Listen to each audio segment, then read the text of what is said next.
Hey there, welcome back to my channel. My name is Brittany Bundles, and let's talk about Black Friday. Let's talk about how it went. Let's talk about how I feel about it.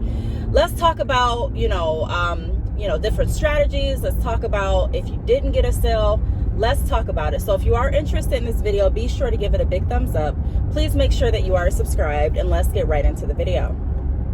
So I do want to first off start off the video by saying thank you to everyone that did purchase and go to my website. Even if you didn't purchase anything, thank you for even going to my website. Thank you, for everyone that did purchase something, for everyone that reached out, for everyone that was following me along this journey. I really, really, truly appreciate it. It does not go unnoticed. I do want to say this starting off. I understand there's different techniques. There's different strategies as far as getting your business to where you want to be. However, the reason that I personally enjoy business is because I like the ride. I'm ready for the ride. You know what I mean? And part of enjoying the ride is knowing that once you buckle up, everything may not be smooth. You may be on, a freeway and everything may be smooth, and then you may have to get off. When you get off, you may lose your way a little bit. You may have to stop and ask people for directions. You may have to stop and ask if there's a roadblock up ahead. You may have to sit down and adjust yourself in order to start back on the journey. That's okay. I like that. I like learning from myself. I do want to say this. When I first launched the Black Friday sale, I believe it was back in 2014. For those of you that don't know, I originally launched my website, my company, in 2013. And then I went a few years and I kind of, I fell out of the groove with it. And then I came back stronger than ever with the commitment that this is something that I wanted to do. And this is something that I was going to do. And so when I first did my Black Friday sale, I saw these different websites offering a Black Friday offer. And I'm like, you know what? It seems easy. These people are just people like me. They're offering a discount. People are going there. And if I do the same thing, I'm going to get the same result. That was my mentality then. And so I did a Black Friday sale and I stayed up all night and I was excited and anxious because I thought that my experience, my journey was going to kind of mirror everyone else's experience and journey that was in the same industry as me. That was completely wrong, but that's what I was thinking. Okay, they're successful, they're doing this, or so it looks like, they're successful, they're doing that, they're doing this. So if I do this and if I do that, I may not have the exact same results, but it's going to be close, And so I stayed up and I was actually at my grandmother's house. I was in one of her rooms and my cousin was there with me, and I was just, I was excited. I was waiting. Midnight hit. I didn't get a sale. I'm like, okay, maybe, people give people time, maybe they're asleep, whatever. 1 o'clock hit. I didn't get a sale. 2 o'clock hit. Nothing happened. And so that year really was impactful to me. And it really showed me that it's not necessarily about, like I say in a lot of videos, following anyone's footprint or blueprint. It's really about understanding your customers and understanding the strategy behind your business, and also realizing that even if you understand your customers and your strategy, it doesn't mean that every year is going to work the same like clockwork. It doesn't mean that every business is going to have the same outcome. And so I had to learn that. And so I was having a conversation the other night, and I was just explaining that I'm grateful for everything that I've gone through. I'm grateful for this journey that I'm on because honestly, it's the best teacher. A business, in my opinion, teaches you so much more than just securing the bag. It teaches you so much more than just making money. But it teaches you how to be a good sport. You know what I mean? It teaches you how to work with people. It teaches you how to, expect and shoot for goals, but also realize that if those goals aren't met, it's not the end. It's what can we do to come back and change it. So with that being said, I just want to put that out there, let you know if you are just starting your business, or if you've been in business for some years, but in your heart you haven't been as consistent and it shows as far as your results, it's okay. There's still time for you. Don't get down on yourself. Don't sit here and start the comparison. Well, they got sales and I didn't, and what did I do? And let me also say this. This was the first year that I didn't do any paid ads. So I didn't do Facebook advertising. I didn't do Instagram advertising. I didn't do Google advertising through Black Friday. And I still had a pretty good, successful Black Friday. And I'm very excited and I'm blessed because of that. Now, what I do want to say is what I decided to do this year is I decided to, number one, I didn't do ads. Not saying there's anything wrong with ads because, businesses use advertising. There's nothing wrong with it, but I wanted to try something different because, like I explained, my 2014 experience of Black Friday, I put so much money into ads and I didn't get anything back in return. And so that also taught me that it's not necessarily about how much money you put into the ads. It's really about strategy. It's really about marketing in a sense that doesn't have to be the same as everyone else. And so, like I said, I put lots of money on advertising, hundreds and hundreds of dollars, and I didn't get anything in return. So this year I wanted to try something different. I said, I'm not going to advertise on Facebook, on Google. I'm not saying I'm not going to advertise on Facebook. I'm saying I wasn't going to do the paid ads. I still did advertise on my business Facebook. I still did advertise on my Instagram page. I still did advertise on my YouTube channel and on Twitter. So I used my social media outlets, but I didn't use the ads behind it. And, you know, there's nothing wrong if you do use ads. I think it's a good opportunity and a good time to use ads. I'm just saying I like trying different things to see what's going to work best. So that was one thing that I did that was a little bit different. And what I decided to do is put my energy into creating suspense. Now, I talk in a lot of videos about how it's not really necessarily about how cheap you can lower your prices or how low you can get your prices, but it's really about how you position the sale. And so what I wanted to do this year is I wanted to create a suspense. That was where my focus went on. Because typically throughout the years, for any sales, I would put up what I was offering. So it'd be like, for example, $20 off this Valentine's Day, use this code. And then I would constantly advertise the code and constantly advertise the discount. And I got some success with it, but it wasn't as much as I knew I could get. And I wanted to try something different. I said, so instead of this year putting out the sales early, I'm going to either offer a early bird special, or I'm not going to offer anything until that set time at Black Friday, because I want to create that suspense. Now, when you create a suspense, it brings more people to your website, because people want to know, well, what is she offering? She's been advertising this stuff. She's been dropping little breadcrumbs, but what is she offering? What is the discount going to be? And so my traffic on Black Friday on my website more than doubled than the average typical day. And so, the more people that you have to your website, like we talk about in a lot of videos, the higher your chances of securing a sale. So I believe that the key, focus really had a part to do with the success of my Black Friday, because I was strategic in a different way. I wanted to try something a little bit different.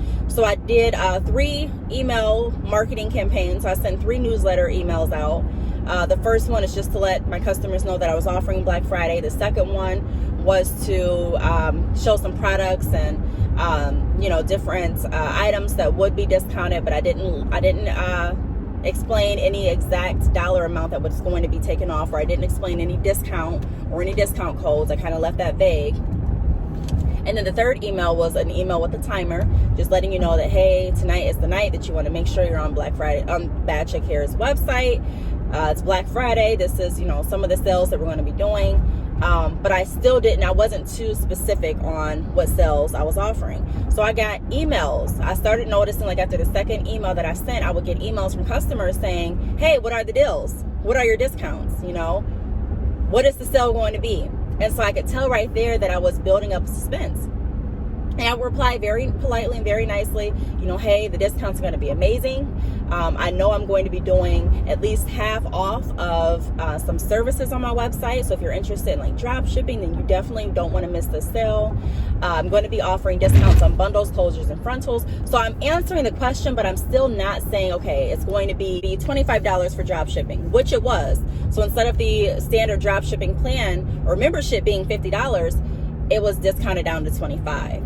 And so, I could see a difference with customer engagement, because customers wanted to know, hey, what are these deals? I want to know.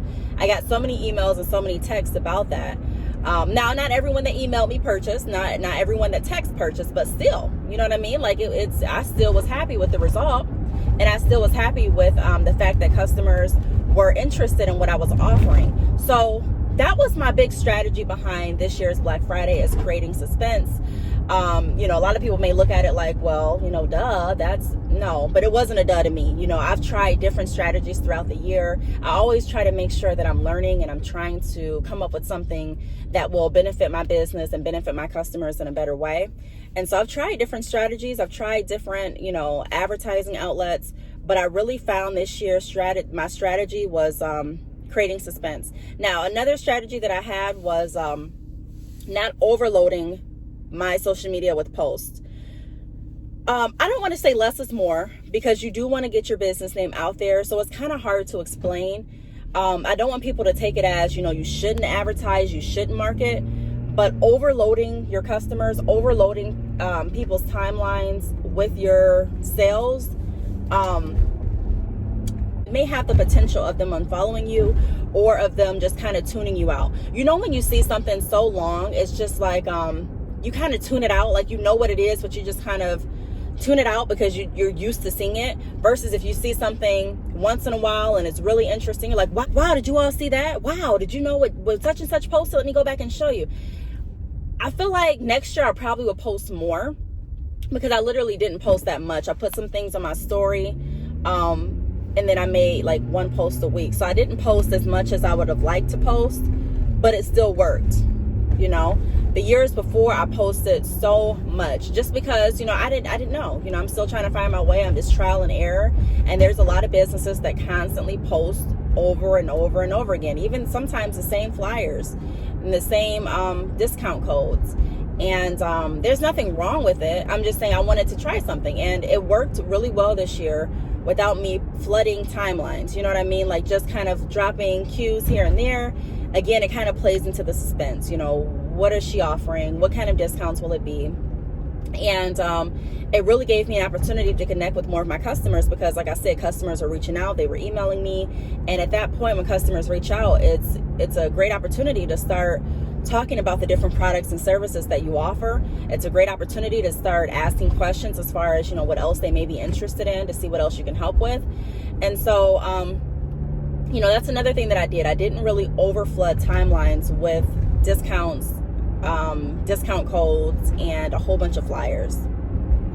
And then the last thing that I want to touch on is, you know, what I did is I made sure that I was up and active. We missed so many sales by not being available. You know, it's very crucial to be available. I'm not going to say that I'm available 24/7, because that would be a lie. I'm not. But I made sure on Black Friday especially that I was up and I was available. So my chats, if people had questions, they were able to get their questions answered. If people wanted to know, I did have a lot of questions. Customers wanted to know how to apply the discount code. Some customers may not know I had the discount codes displayed on the homepage of my website as a banner, but some customers may not know how to apply the codes. Like, I don't know. You know what I mean? So I was able to walk customers through that. I was also able to send invoices, because some customers had a hard time applying the discount. And it wasn't anything due to my website. It was just they said, hey, I really don't, I'm new to this. A lot of people said I'm new to this. I really don't, you know, I'm starting my business. I'm either doing drop shipping or wholesale. I don't know where to go and apply the discounts. So I was able to send invoices. And see, with those orders, with customers not knowing how to apply the discounts, or with customers not knowing how to complete their checkout through the website, I would have, you know, I had the potential of losing those sales. Because if you get frustrated enough and you're like, hey, I done spent 10 minutes on this website trying to figure out how to give them money, I'm gone to the next website. So I made sure that I was available. I didn't fall asleep. Some years I did fall asleep on Black Friday, I'm not going to lie. Or some years I was just too preoccupied with Black Friday shopping that I missed some chats, I missed some emails, and I missed opportunities. And so this year I made a commitment, and I made a point to really stay up and to stay active, so that if my customers had a question, I was able to you know, be right there and help. Like I said, some customers weren't able to purchase through the website. You know, even though I walked them through, it was kind of like, hey, this is just too much, I'm new to this, is there any way I can purchase this? So I just sent them a PayPal invoice, you know what I mean? Like, and it was done. So it wasn't through my website, but it still worked, you know, it still was through PayPal. So they got their order, you know, everything worked great. So, yeah, those are really my takeaways from this Black Friday. So I think going forward, I'm going to take some of the lessons that I learned through Black Friday and carry them over to next year. But I think that I'm going to do something even better, even bigger next year. And I want to try out some new things too, as far as marketing. So that's really, you know, what I wanted to put out in this video. I just kind of wanted to give everyone an overview of how my Black Friday went, as far as the strategies behind my Black Friday and what I liked about it, and some takeaways that I'm going to be taking with me for next year's Black Friday. And you all know me, I'm always trying to think of different ways and new ways to, you know, be better, you know, be my best and better my business. And so I'm sure next year I'm going to have a different strategy, and I will share that with you all as well and tell you how it went. But I just wanted to give encouragement to everyone. You know, business literally is trial and error. No one has the full layout of how a business is going to work for every business. You know, you may have the full layout for your business and it may have worked well for you, but it doesn't mean that it's going to work well for your neighbor. It doesn't mean it's going to work the same for your friend. And so, like I say a lot of times, I think it's very important to learn from others, but it's just as important to learn from yourself and from your business, if that makes sense. So if you have any questions, feel free to leave them down below. Thank you so much for watching. Please make sure that you are subscribed, and I will see you all in my next video. Bye.